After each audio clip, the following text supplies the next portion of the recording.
Buenas tardes. Este es su programa La Misión Continúa. Esta tarde queremos hacer un comentario a la carta Desiderio Desideravi del Papa Francisco. Desiderio Desideravi, que quiere decir ardientemente he deseado. Un comentario en base al comentario que el padre Emilio Vicente de Paz realiza sobre esta cuestión. El padre Emiliano Vicente comparte este comentario a la carta apostólica del Papa Francisco, en la que exhorta a todos los bautizados a profundizar en el sentido de la celebración eucarística surgida tras el Concilio Vaticano II, al tiempo que invita a la formación litúrgica para gozarnos más de la celebración del gran misterio de salvación. El 29 de junio del 2022, el Papa Francisco dirigió a toda la Iglesia una carta apostólica con el título Desiderio Desideravi, ardientemente he deseado, palabras tomadas de la cita evangélica de Lucas 11:15, con las que Jesús comienza la última cena. La carta trata, según el subtítulo, de la formación litúrgica del pueblo de Dios. Para comprender adecuadamente lo que se quiere decir con formación litúrgica, conviene que nos detengamos un momento en el término liturgia. Para la mayoría del pueblo de Dios, su significado se reduce a ceremonias y rúbricas, tal como dice el diccionario de la Real Academia Española, orden y forma que ha aprobado la Iglesia para celebrar los oficios divinos y especialmente la misa. Esto es muy reductivo. La formación litúrgica, según esta interpretación, consistiría en aprender las normas necesarias para celebrar correctamente y no cometer ninguna infracción. Esto claramente es una mala interpretación de la liturgia, pero estuvo en vigor durante muchos siglos, al menos en la mente de muchos cristianos, en pocas excepciones, hasta que la situación empieza a cambiar desde finales del siglo XIX, cuando surgió el llamado movimiento litúrgico. Este fue creciendo sobre todo a principios del siglo XX e influyó decisivamente en la reforma que tuvo lugar en la segunda mitad del pasado siglo, al terminar el Concilio Vaticano II. Según esa corriente, lo que más importa al tratar de la liturgia no son los detalles en la forma de celebrar, no es un espectáculo, ni siquiera su utilidad pedagógica, sino su esencia, su naturaleza auténtica, que tiene que ver con su profunda relación con la persona de Jesucristo, el Señor resucitado, con la Iglesia, con la historia de la salvación, con la teología y con la espiritualidad.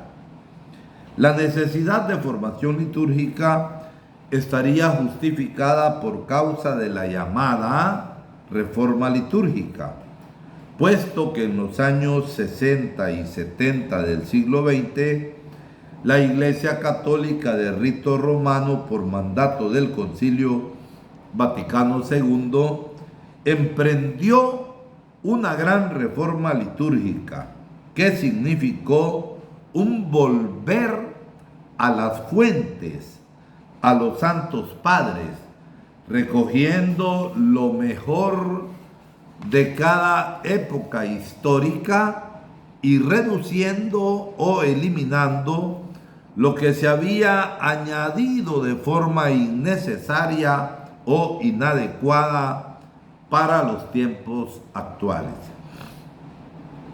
La reforma se plasmó en una enorme cantidad de cambios en la forma de celebrar, los textos y los ritos, la lengua empleada, el uso de los lugares litúrgicos, la distribución de las fiestas y tiempos litúrgicos a lo largo del año y otros cambios. Se hizo necesario, por tanto, un rápido aprendizaje de todas las novedades introducidas. Hay gente que añora lo antiguo. Sin embargo, las cosas no son tan sencillas. Si lo fueran, habría bastado un par de años para aprender la nueva forma de celebrar. Estrictamente hablando, la reforma fue solo el comienzo del proceso. La palabra reforma se refiere a los cambios en los libros litúrgicos y en la forma de celebrar. En cambio, la mentalidad y la actitud interior de quien celebra, sea el sacerdote, sean los fieles, no se reforman por decreto ni por leer un libro. Dicho cambio de mentalidad se ha llamado renovación. Avanza lentamente, le queda todavía mucho recorrido y es totalmente necesaria para que la reforma dé sus frutos, no solo en la misma liturgia, sino en la vida de la Iglesia en su conjunto. La renovación interna de la liturgia. Por su interés, el padre Vicente de Paz transcribe literalmente lo que decía en el apartado referido a la liturgia, la relación final del Sínodo Extraordinario de 1985, convocado para la celebración, verificación y promoción del Concilio Vaticano II. La renovación litúrgica es el fruto más visible de toda la obra conciliar, aunque existieron algunas dificultades. Generalmente han sido adoptada y aceptada por los fieles con alegría y con fruto. La innovación litúrgica no puede restringirse a las ceremonias, ritos y textos, a dar un espectáculo. Y la participación activa, tan felizmente aumentada después del concilio, no consiste solo en la actividad externa, sino en primer lugar en la interna y espiritual, en la participación viva y fructuosa del misterio pascual de Jesucristo. Sacrosanctum Concilium 11. Precisamente la liturgia debe fomentar el sentido de lo sagrado y hacerlo resplandecer. Debe estar imbuida del espíritu de reverencia y de glorificación de Dios. Sugerencias. Que no solo los obispos corrijan los abusos, sino que expliquen también a su pueblo claramente el fundamento teológico de la disciplina sacramental y de la liturgia. Las catequesis, como ya lo fueron en el comienzo de la Iglesia, deben ser de nuevo hoy el camino que introduzca a la vida litúrgica. Catequesis mistagógica, que explique los misterios celebrados. Los futuros sacerdotes aprendan la vida litúrgica por experiencia y conozcan bien la teología de la liturgia. Poco después, con fecha 4 de diciembre de 1988, en su carta apostólica Vicesimus Quintus Annus, 25 años, con motivo del 25 aniversario de la Constitución sobre la Sagrada Liturgia, el Papa Juan Pablo II afirmaba: no se puede seguir hablando de cambios como en el tiempo de la publicación del documento Sacrosanctum Concilium, pero sí de una profundización cada vez más intensa de la liturgia de la Iglesia celebrada según los libros vigentes y vivida ante todo como un hecho de orden espiritual, como un hecho de salvación. 11 años más tarde, el cardenal Joseph Ratzinger, después Papa Benedicto XVI, escribió unas palabras proféticas para comenzar el prólogo de un canto nuevo para el Señor: la fe en Jesucristo y la liturgia hoy. Salamanca, Ediciones Sígueme, 1999.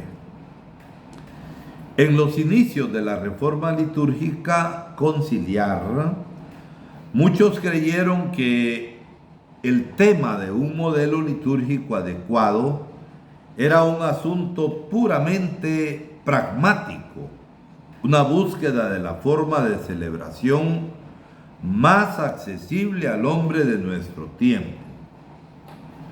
Hoy está claro que en la liturgia se ventilan cuestiones tan importantes como nuestra comprensión de Dios y del mundo, nuestra relación con Cristo, con la Iglesia y con nosotros mismos.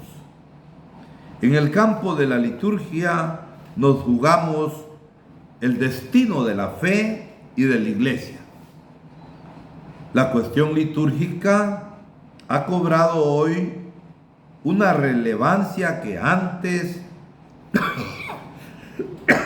no podíamos prever. La carta Ardientemente he deseado, Desiderio Desideravi, del Papa Francisco, está en perfecta continuidad con los textos antes citados y tampoco entra, salvo en pocos casos, utilizado como ejemplo en detalles sobre la forma de celebrar o en cómo combatir los abusos litúrgicos, sino que dedica su mayor parte a exponer cuestiones más teóricas que prácticas: la teología litúrgica, la relación de la liturgia con Jesucristo y con la Iglesia. Y esto es justo lo que necesitábamos: una fundamentación teórica que sirva de punto de partida para el cambio de mentalidad que mencionábamos anteriormente.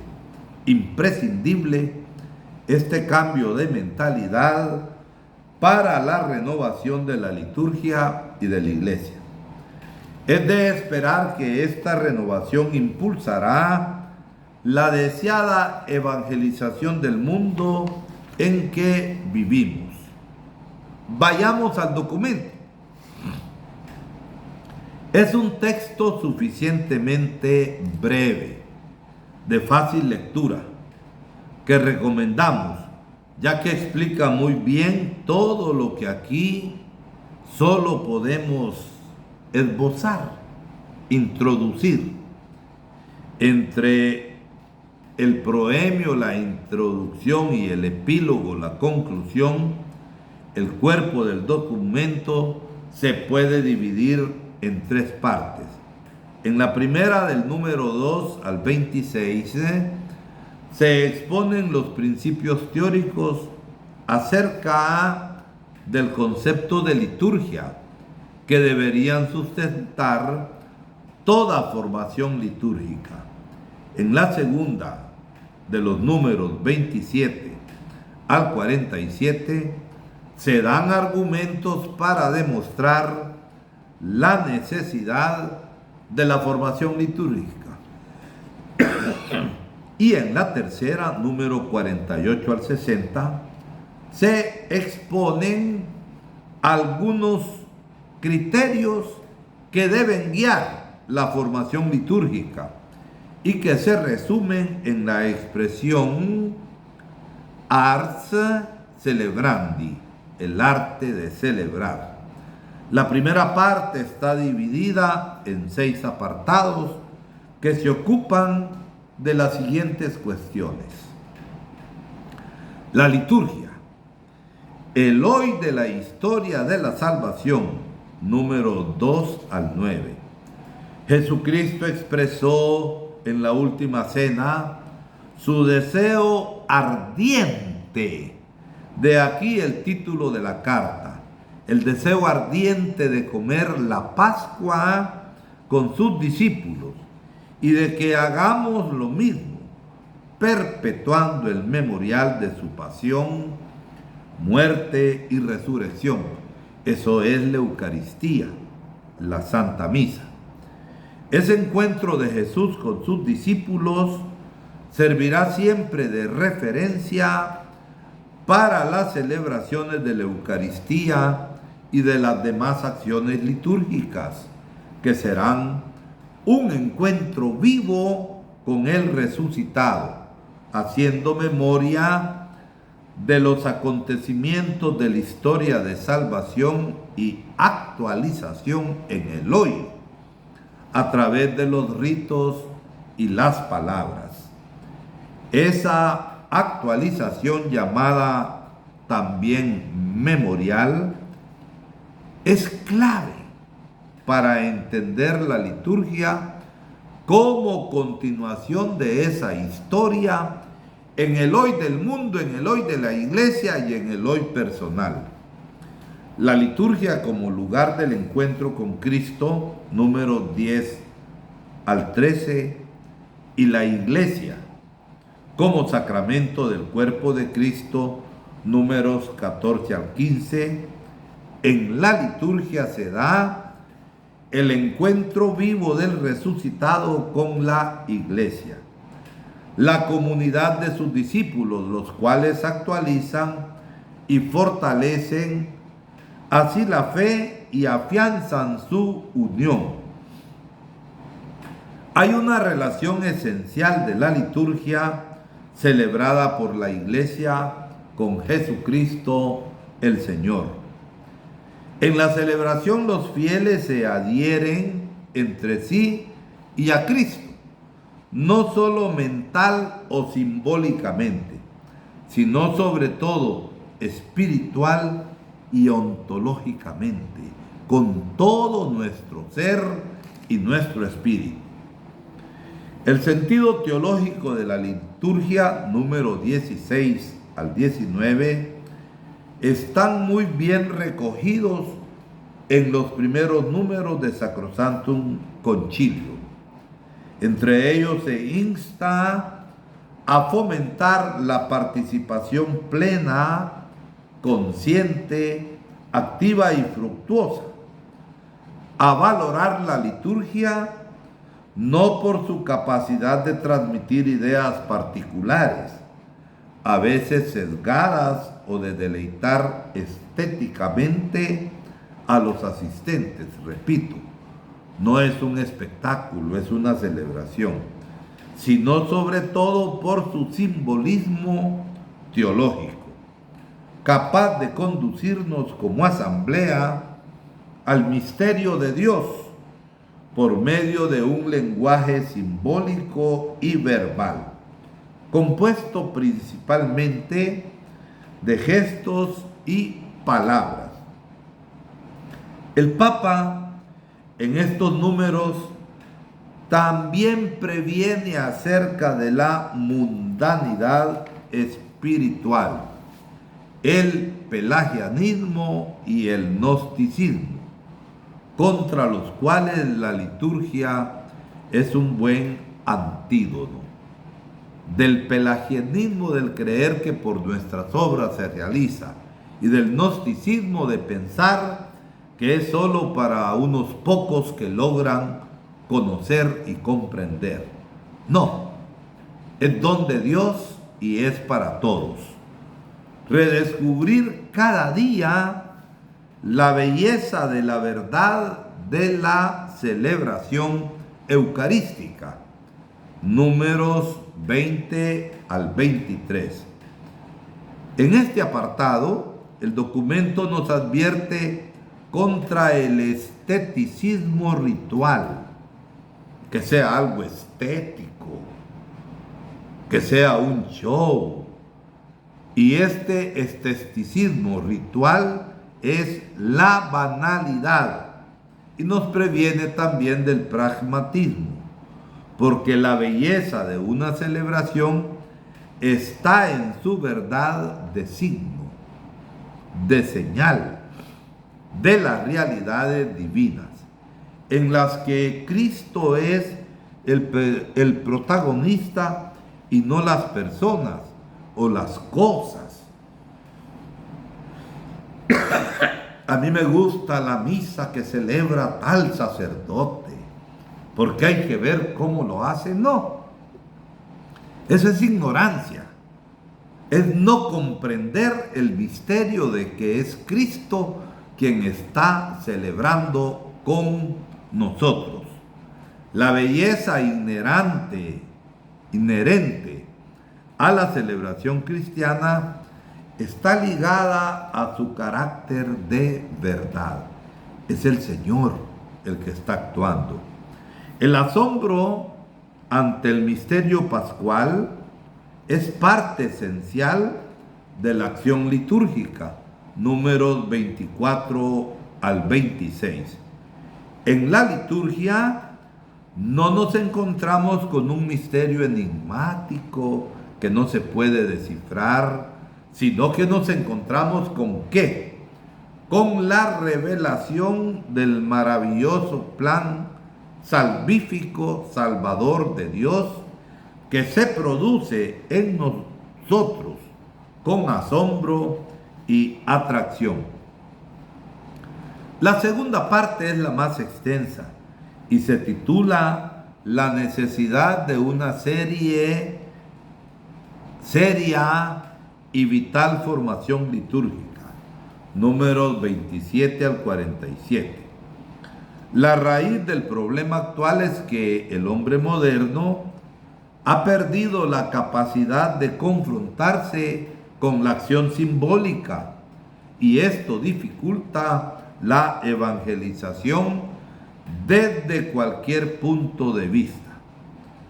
Si la Constitución Sacrosanctum Concilium fue el punto de partida de los demás documentos del concilio, de modo análogo, similar, la liturgia es la fuente de la que brotan y la cumbre a la que se tiende la tarea evangelizadora y toda actividad de la Iglesia. La liturgia es fuente y culmen de la vida de la Iglesia y de su misión. Citando a Romano Guardini, debemos aprender nuevamente a situarnos ante la relación religiosa como hombres en sentido pleno. El Papa insiste en que hay que difundir este conocimiento fuera del ámbito académico, que sea accesible para que todo creyente crezca en el conocimiento del sentido teológico de la liturgia. Esta es la cuestión decisiva y fundante de todo conocimiento y de toda práctica litúrgica, así como en el desarrollo de la celebración cristiana, adquiriendo la capacidad de comprender los textos eucológicos, los dinamismos rituales y su valor antropológico. La formación litúrgica en los seminarios. Queremos continuar comentando este aspecto. Francisco señala también la importancia de la formación litúrgica en los seminarios y centros académicos y en los planes de formación permanente a los sacerdotes. Así podrá tener gran influencia en las comunidades donde estos realicen su acción pastoral. Termina distinguiendo y explicando dos modalidades de formación litúrgica: la que se imparte desde fuera para penetrar en la liturgia y aquella que se recibe en la misma celebración litúrgica en acto, realizándola. En la última parte sobre el ars celebrandi, el arte de celebrar, números 48 al 60, en el arte de celebrar, el Papa previene sobre el exteriorismo, el rubricismo, la creatividad sin reglas, el subjetivismo y los culturalismos.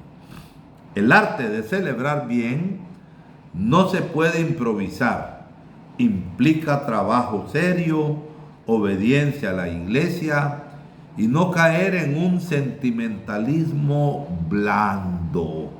No es esa la liturgia. Son importantes los gestos que realizan al unísono, juntos, todos los miembros de la asamblea. Dos gestos rituales: el silencio y el arrodillarse, y un ministerio, el de la presidencia, el sacerdote que celebra en nombre de Cristo. Sirven como ejemplo para entender cómo la celebración puede mejorar mucho las celebraciones litúrgicas. En la conclusión o epílogo de la carta 61 al 65, el Papa da unas últimas recomendaciones con las que se termina este breve comentario del Papa, del Padre Emilio Vicente de Paz. Beber de la que siempre ha sido la fuente principal de la espiritualidad cristiana, es decir, la liturgia. Descubrir la riqueza de los principios generales de la Sacrosanctum Concilium, expuestos en el capítulo 1 en sus primeros números, del 5 al 10. Mirar hacia adelante y no volver a la forma ritual anterior al concilio, como lo desean algunos. Reavivar el asombro por la belleza de la verdad de la celebración cristiana. Recordar la necesidad de una auténtica formación litúrgica, redescubrir el sentido del año litúrgico y del domingo, y abandonar las polémicas para escuchar juntos lo que el Espíritu dice a la Iglesia.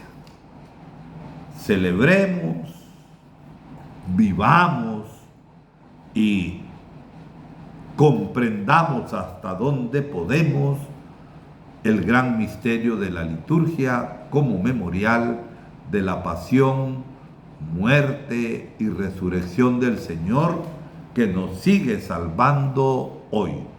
Dios les bendiga.